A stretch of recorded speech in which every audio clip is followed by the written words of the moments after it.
Neil and I will go to Hawaii. You just stay home and clean the house. The moment I received the message from Brenda, I was at a loss. I was at the cafe farthest from the boarding gate.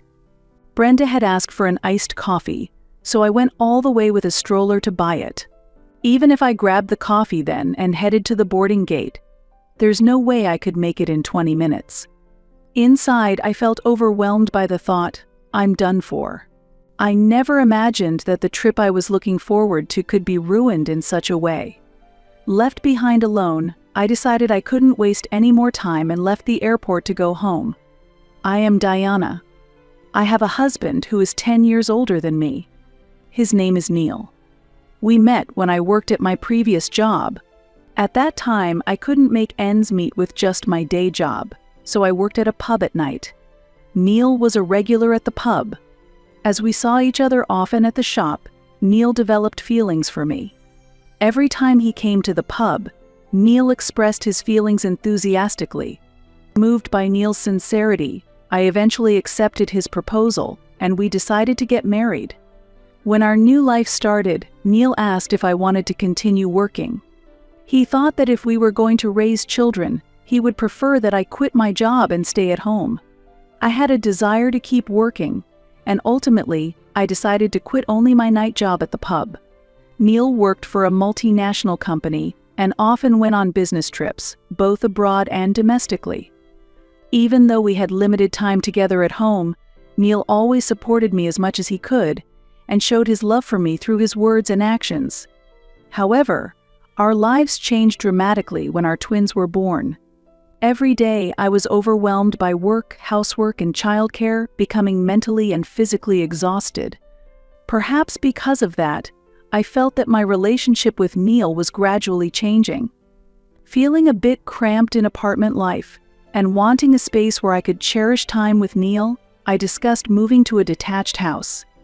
Neil seemed reluctant about the move. However, the move turned out to be a fresh start for us as a couple, and I felt like we had regained the warm relationship we once had.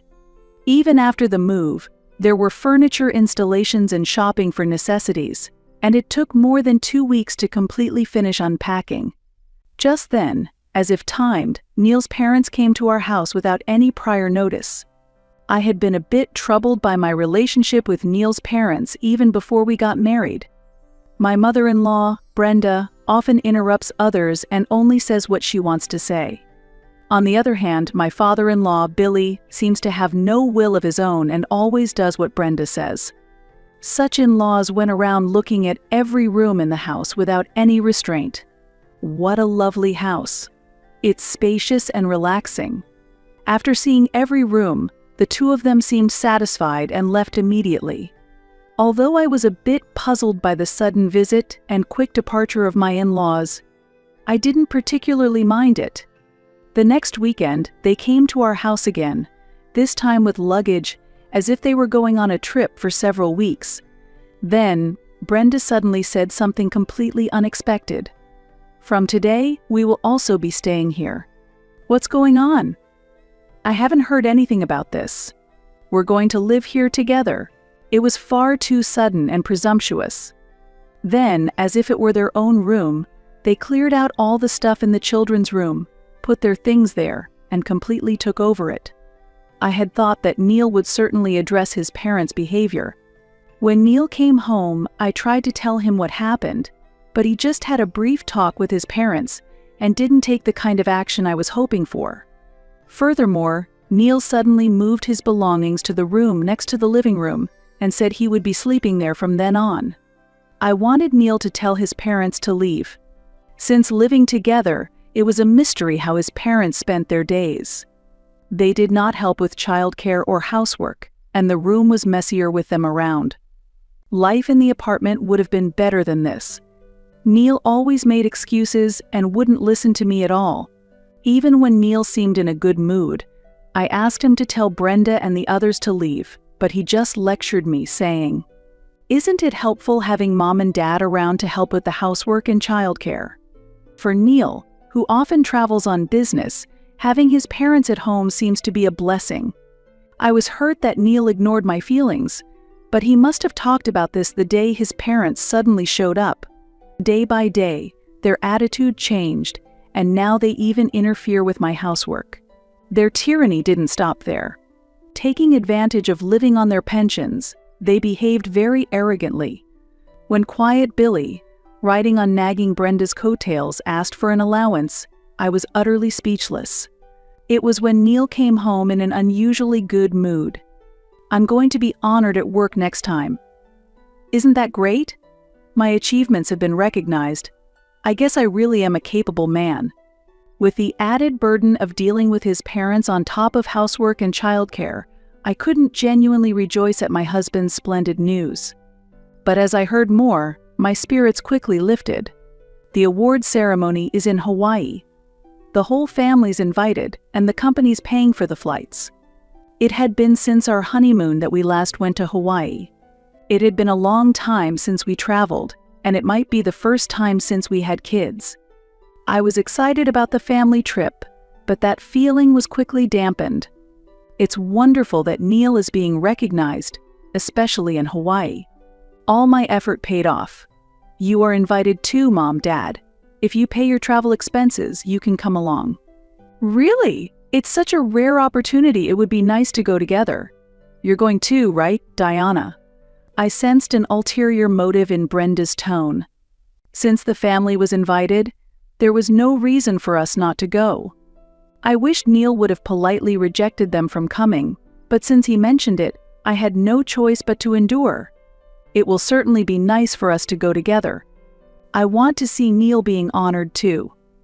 How much will the additional cost be? Diana, you get to go for free thanks to Neil. Maybe you should show your gratitude to your mother-in-law and pay for her travel expenses instead. Brenda said something quite nonsensical. Why should I have to pay for your travel expenses? After all, Neil was born because of me, wasn't he? I thought it was cheeky for her to say that when we take care of the family's daily expenses, but Neil seemed to agree with her. I was far from convinced, but I thought arguing further would only make things worse, so I reluctantly agreed to cover her travel expenses. We were to stay in Hawaii for a week. Apart from the day of Neil's award ceremony, it seemed we could do as we pleased. Despite Brenda's trickery, I was eagerly looking forward to the trip to Hawaii. On the long-awaited day, when we were heading to the airport, I struggled to keep up with my in-laws' pace, and was left behind several times. It was challenging to match their speed while pushing the twin stroller. I thought they were light-footed because they were happy about going to Hawaii. We had left home with plenty of time, so there was quite some time until departure. Exhausted from rushing, I sat down on a chair to rest. Then, Brenda sat next to me and started talking. It looks like we still have some time before departure. Don't you feel like having an iced coffee? Now. Can't we just order it on the plane? I want it now. Diana, could you go buy it? While it was troublesome, I thought I had to obey, or she might take it out on me in Hawaii. I didn't want to be swayed by Brenda's mood even in Hawaii, so reluctantly, I got up to buy the iced coffee. Brenda held all the plane tickets, and only she knew the boarding time.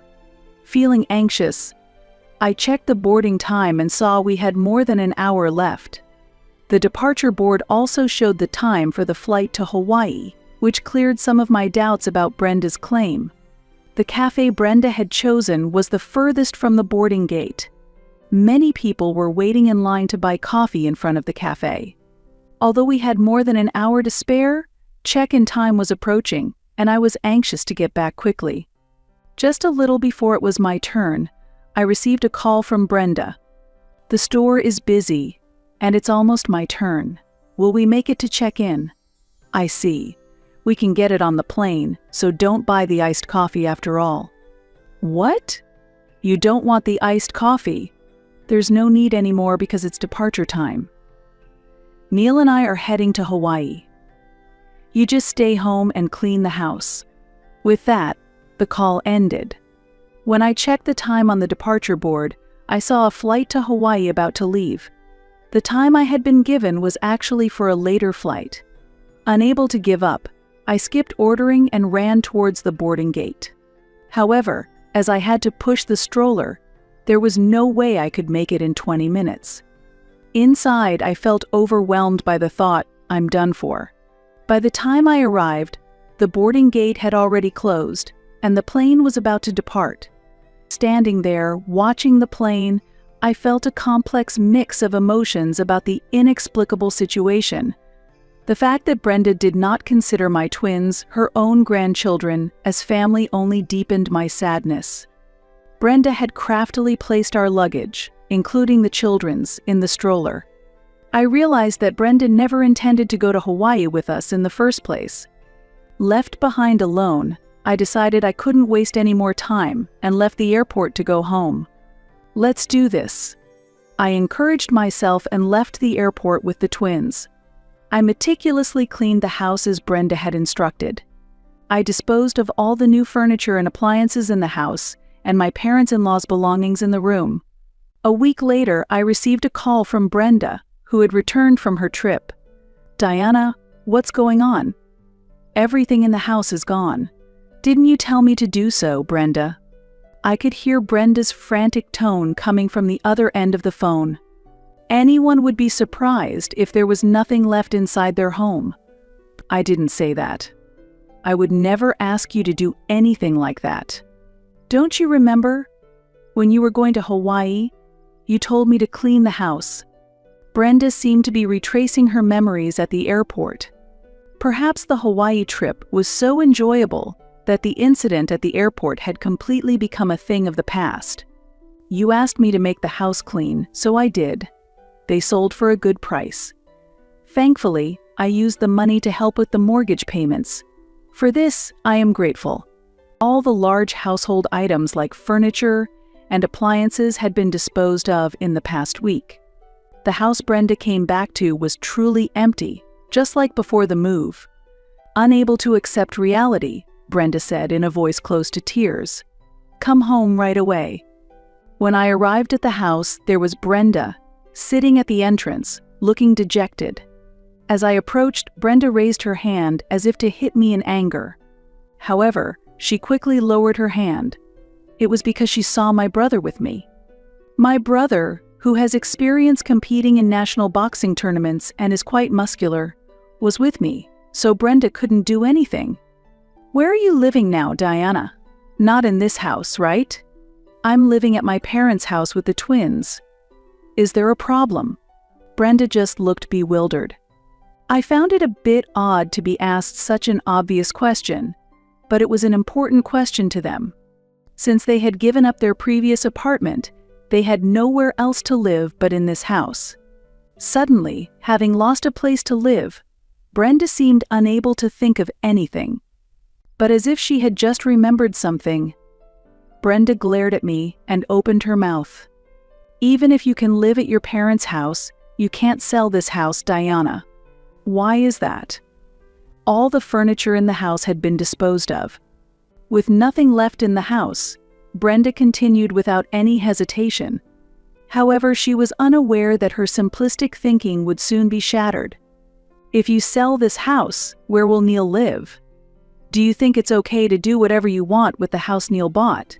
And you're not even apologizing." "The house Neil bought? Didn't you hear? I bought this house with my money." "I don't understand what you're saying."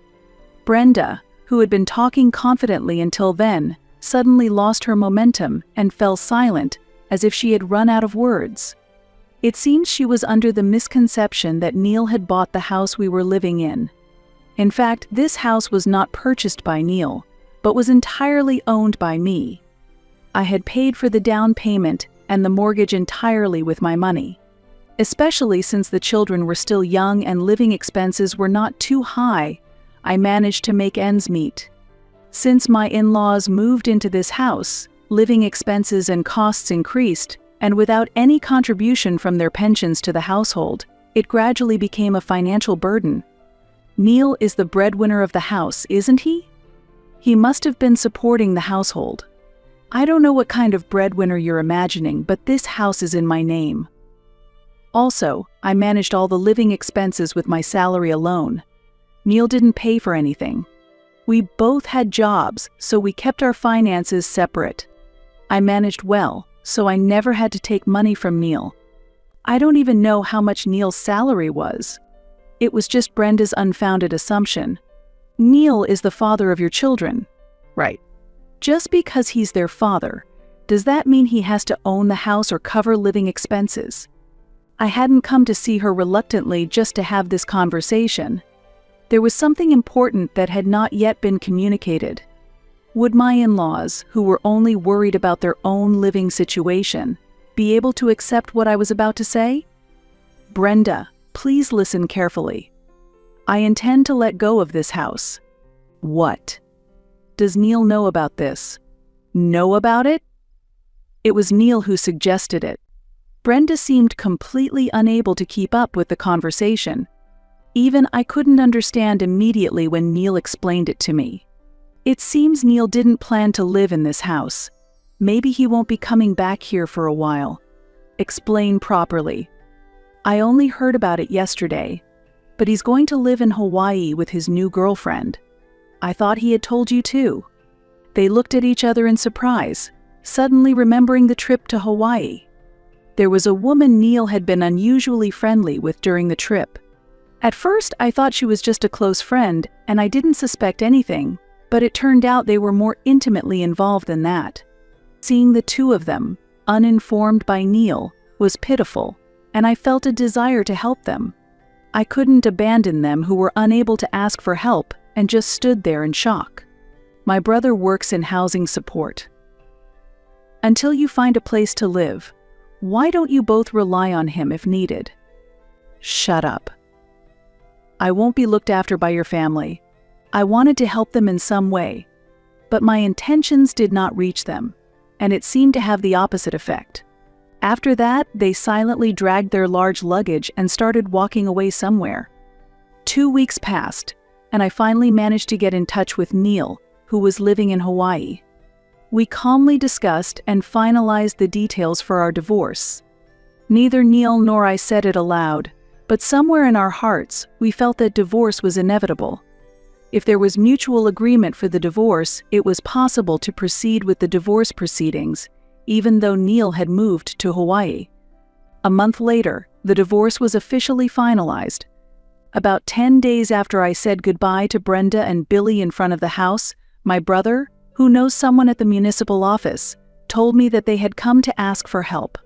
It seems they had been living in a hotel relying on their small pension, but with overlapping stay costs and daily expenses, their spending escalated quickly, and apparently, their pension for the month was depleted in just 10 days. Unable to endure their hopeless situation, they eventually went to the municipal office to apply for welfare assistance.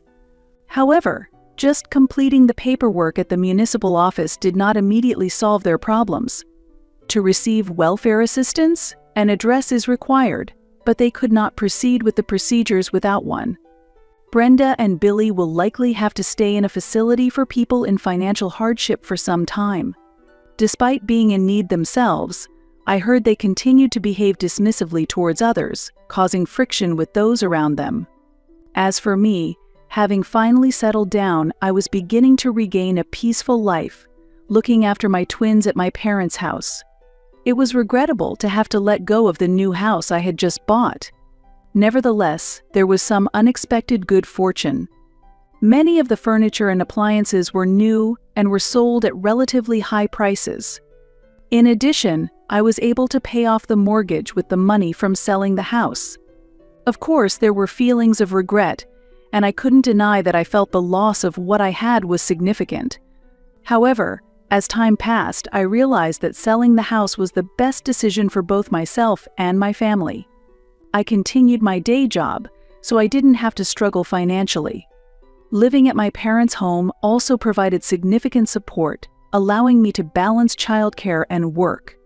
Though they were my own parents, I felt a bit guilty for imposing on them. At that time, a man proposed a relationship with marriage in mind. He was a major client at my company. Still haunted by thoughts of Neil, I had to be cautious about this new relationship. However, as a business contact, It was relatively easy to gather information about his income and living conditions, which allowed me to take the relationship at my own pace. As I spent more time with him, my children also naturally began to warm up to him, and I could feel his affectionate behavior. It reassured me to see him being loving, not only towards me but also towards my children, reaffirming that we could walk through life together. Above all, the birth of a new baby sister to the twins convinced me that our family would become even more lively and happy. As a new, happy life begins, I plan to continue discussing various things and walking together with him.